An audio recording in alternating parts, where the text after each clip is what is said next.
Sofonias apresenta-nos o julgamento que o Espírito de Deus traz sobre o estado do testemunho prestado ao nome de Deus neste mundo numa época em que havia um certo despertamento exterior por meio de um rei piedoso. Por mais de uma vez Deus tem concedido esta graça ao seu povo, como tem suportado com uma longa paciência a sua desobediência e a sua revolta, e nos dois casos Deus tem querido fazer-se ver o verdadeiro estado moral daquilo que usa o seu nome, o julgamento que uma alma espiritual levaria, que o seu espírito, o Espírito de Deus, levava sobre este estado, julgamento que seria legitimado por aquele que Deus executaria contra o seu povo e contra os gentios, quando a paciência já não servisse para nada. São as duas partes principais da profecia: a publicação das intenções de Deus acerca do julgamento que ele executaria e a manifestação do estado moral que acarretava este julgamento. Isto é acompanhado constantemente da revelação dos seus desígnios de graça e do advento do Messias, com o fim de encorajar e de suster a fé do remanescente fiel do seu povo. Tendo Israel sido chamado a ser testemunha de Deus quando as nações tinham mergulhado na iniquidade, na idolatria, o julgamento geral do mundo pode ser detido, enquanto, sendo esse testemunho mantido, o verdadeiro caráter de Deus foi posto em evidência, porque Deus é lento em irar-se. Por isto, suscitou os profetas, desde Samuel, até levarem remédio aos extravios e à infidelidade do seu povo, quando esse mesmo povo falhou. Enquanto esse testemunho extraordinário de graça e as advertências e os castigos que o acompanharam serviram para manter alguns vislumbres de verdade e de justiça sobre a terra, o Senhor reteve a sua mão, pronta a destruir o que doravante a Deus e oprimia o homem. Vimos algures na transmissão da sabedoria para o império dos gentios, a introdução de um novo sistema, tal como encontramos no Novo Testamento, o estabelecimento da igreja. Não me detenho aqui neste ponto quanto ao governo do mundo em vista do testemunho prestado em nome do eterno Deus, quando Israel, que sustinha esse testemunho no meio das nações apóstatas e rebeldes a Deus, falhou de sorte que já não havia remédio. Essas nações também tinham de sofrer o julgamento que durante longo tempo tinha merecido. Elas atrairão esse julgamento sobre si mesmas, elevando ao cúmulo a sua iniquidade e a sua revolta contra Deus, e manifestando o seu ódio contra o povo de Deus pela alegria com que se porão à frente para cumprirem os castigos que esse povo tem merecido, porque Deus também é paciente para com elas. Quis mesmo enviar o Evangelho, quer pela graça de Deus, de que nós gozamos, quer a proclamação dos seus próximos juízos, a fim de que aquele que tem ouvidos para ouvir escapasse a esses juízos. Mas, em princípio, logo que o testemunho de Israel falhou definitivamente, as nações têm estado expostas ao julgamento merecido pelo seu estado de pecado. Todavia, esse julgamento tem sido adiado porque um verdadeiro testemunho era prestado a Deus. É por isso que temos encontrado frequentemente nos profetas o julgamento definitivo de Israel. O estabelecimento do império gentil, apresentado sobre as figuras da estátua e dos animais, a introdução do cristianismo, a apostasia que estala no seio, introduzem outros objetos do julgamento de Deus, mas não mudam o julgamento que é executado sobre as nações fora desses objetos. O julgamento da apostasia e do império dos gentios vem diretamente do céu, de onde decorria a autoridade desse império e a bênção daqueles que se tornaram apóstatas e contra o qual eles se revoltaram. O julgamento das nações tem Sião como ponto de partida, Sião já atualmente sob julgamento, mas então libertado pelo julgamento executado contra a besta que o oprime, veja o Salmo capítulo 110. Esses acontecimentos de que Daniel, os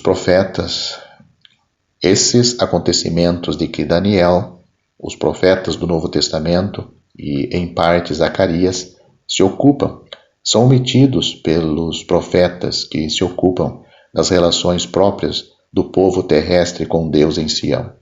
E o julgamento de Jerusalém e dos judeus está ligada nas suas profecias ao das nações que serão atingidas quando Israel, infiel ao testemunho de que estava encarregado, tiver blasfemado o nome do eterno Deus.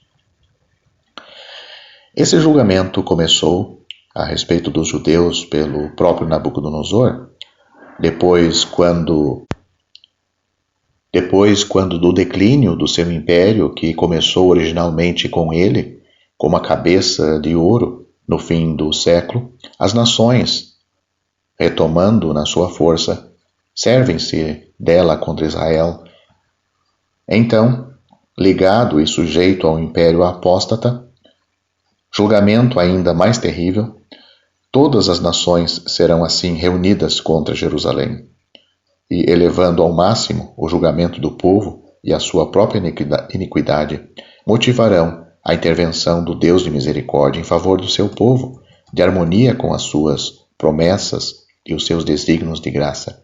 A sua libertação cumprir-se-á, a libertação de Deus, no julgamento executado contra aqueles que se levantam contra Israel.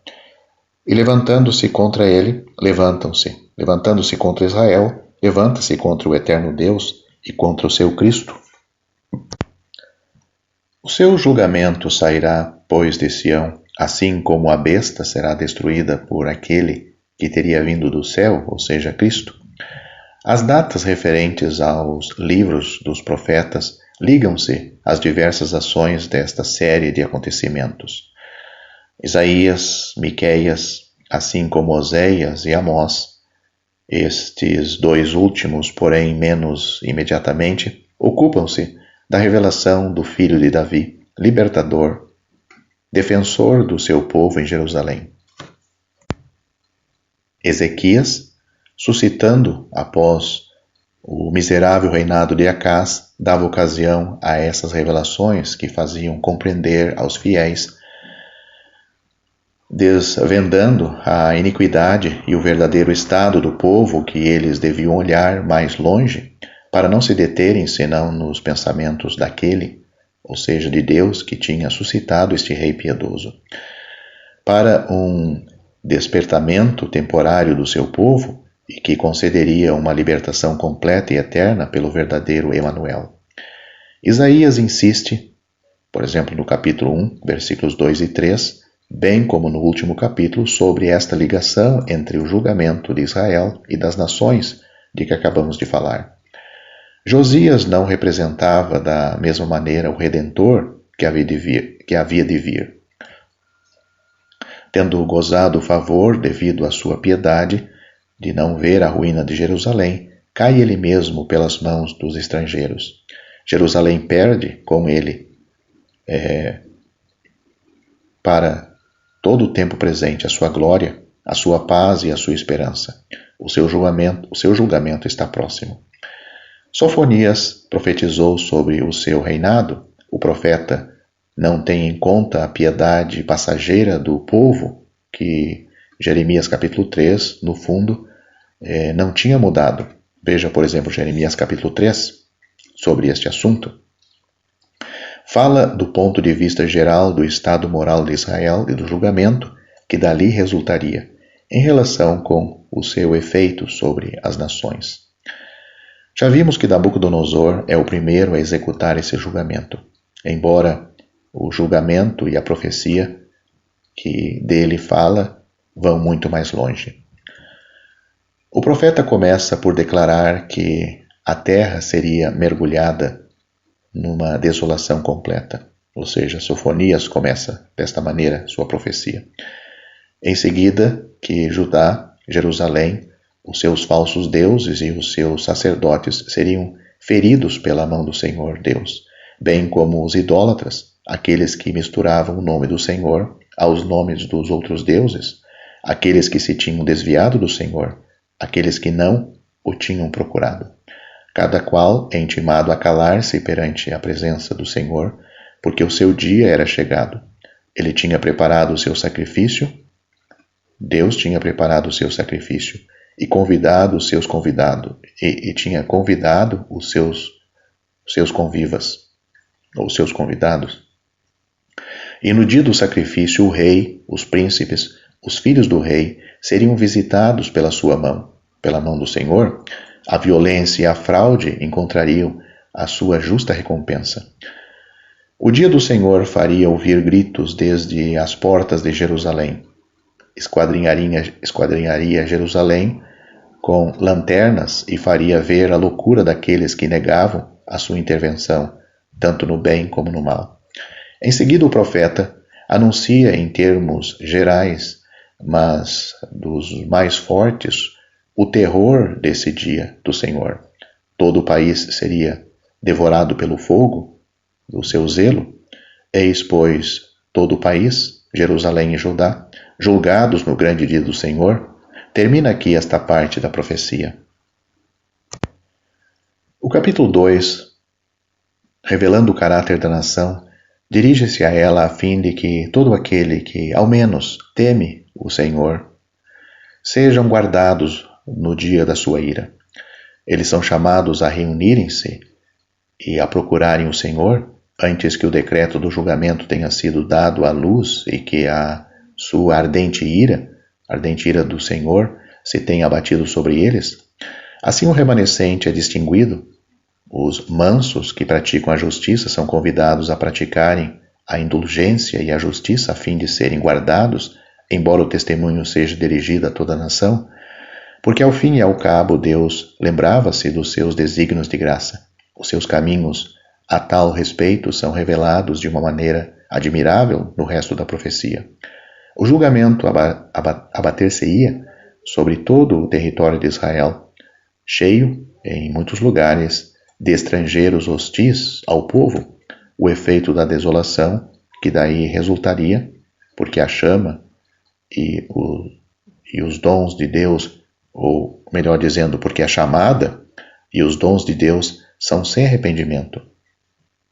Então, o efeito da desolação que daí resultaria consistiria em deixar todo o país livre para que Israel dele gozasse plenamente, porque o Senhor o visitaria e reconduziria todos os cativos, e o remanescente do povo o possuiria.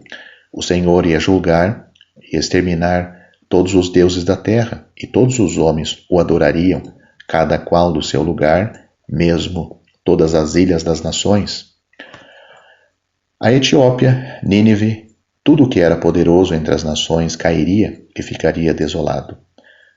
É o julgamento dos povos de que temos falado, de que Nabucodonosor foi o primeiro instrumento, mas que é introduzido aqui tendo em vista os últimos dias, quando o poder de Deus estabeleceu, quando o poder que Deus estabeleceu se encontra na sua última revolta contra ele, contra Deus, ou seja, então a nação que Deus estabeleceu, os gentios, eles se revoltam contra Deus, esta última revolta. Jerusalém tem o lugar principal no meio desse julgamento das nações. É isto que trata o capítulo 3 deste profeta. O Espírito de Deus, ao expor a iniquidade causadora desse julgamento, volta-se para o remanescente, para o convidar a confiar-se ao Senhor, visto não haver mais esperança. Esclarece-o acerca dos seus caminhos, esclarece o remanescente acerca dos caminhos de Deus, revela-lhe de que maneira eles resultariam em bênção para Israel. Deus tinha estado no meio da cidade santa, agora corrupta, mas ela não queria aproximar-se de Deus nem obedecer-lhe. Os seus príncipes eram os mais violentos da terra, os seus juízes, os roubadores, e os seus profetas eram vãos e enganadores. Os seus sacerdotes profanavam o santuário. O Senhor estava lá para lhes mostrar as suas faltas e o seu juízo. Mas o iníquo era desenvergonhado na sua malvadez. Sem dúvida, o eterno Deus tinha exterminado as nações e tinha-as entregado à desolação, mas por qualquer castigo que infligisse a Israel, este pelo menos deveria receber dele ensinamentos. O Senhor não se veria forçado a exterminá-lo, mas ele corrompeu diligentemente todas as suas ações.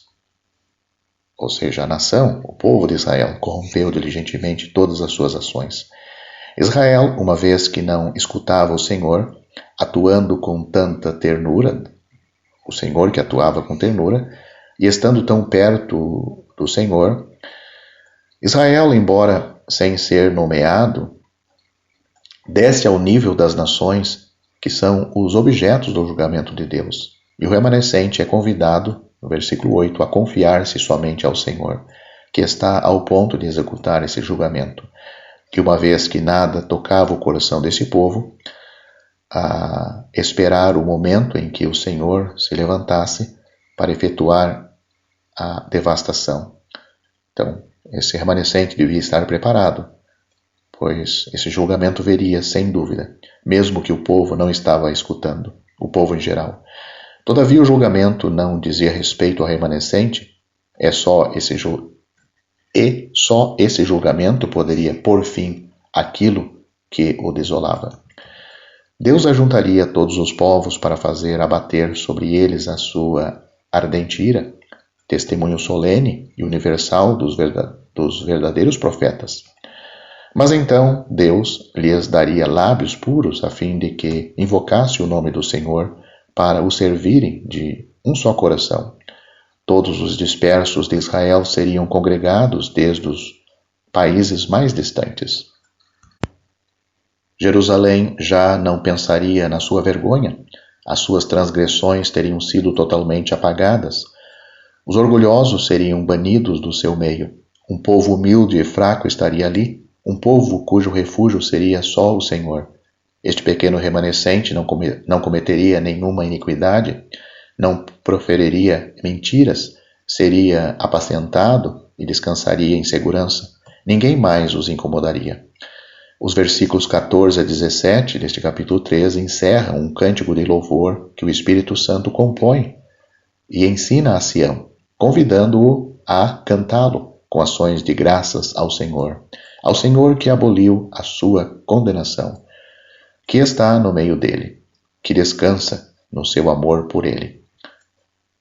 Todos aqueles que tinham sido desolados por causa do opróbrio em Sião tinham caído, e que suspiravam pelas suas assembleias solenes seriam congregados. Os seus inimigos seriam destruídos e os seus filhos haviam de ser admirados por toda a parte onde tivesse estado em opróbrio. Israel havia de ser um tema de louvor entre os povos da terra. Note-se que a profecia de Sofonias diz respeito às nações e não ao império dos gentios, do qual se não ocupa. E as relações de Israel de que fala são as que ele tem com o eterno Deus. A sua conduta, a conduta do povo para com o Messias, não nos aparece aqui, e tampouco as profecias, a conduta do povo para com o Messias. É Israel, Jerusalém e o Eterno que está em destaque. Cristo não é visto aqui a não ser neste último caráter. Os caminhos especiais de Deus no império dos gentios, na missão do seu Filho, e no estado moral dos judeus, como consequência da sua rejeição, são passados inteiramente em silêncio.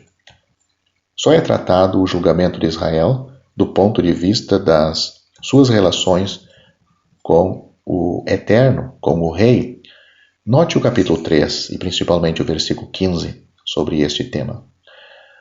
O julgamento de todas as nações e o seu efeito moral, a necessidade absoluta desse julgamento, uma vez que Israel, onde Deus estava, não queria escutá-lo, são anunciados de uma maneira muito clara e têm o seu alvo, o seu efeito prático, assinalados com uma precisão talvez muito mais clara do que nenhum outro profeta, acompanhados como são da declaração bem distinta de quando Deus executa o julgamento sobre as nações, então reunidas que aprenderão uma linguagem pura e o invocarão a Deus.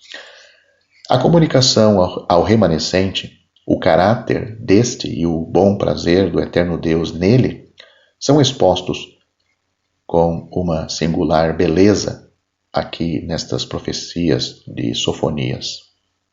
Já estão disponíveis para leitura os comentários do Novo Testamento e do Antigo Testamento de João Nelson Darby. Estão nos formatos de livro, e-book, também aplicativo para o celular Android. Visite o nosso site www.palavrasdoevangelho.com.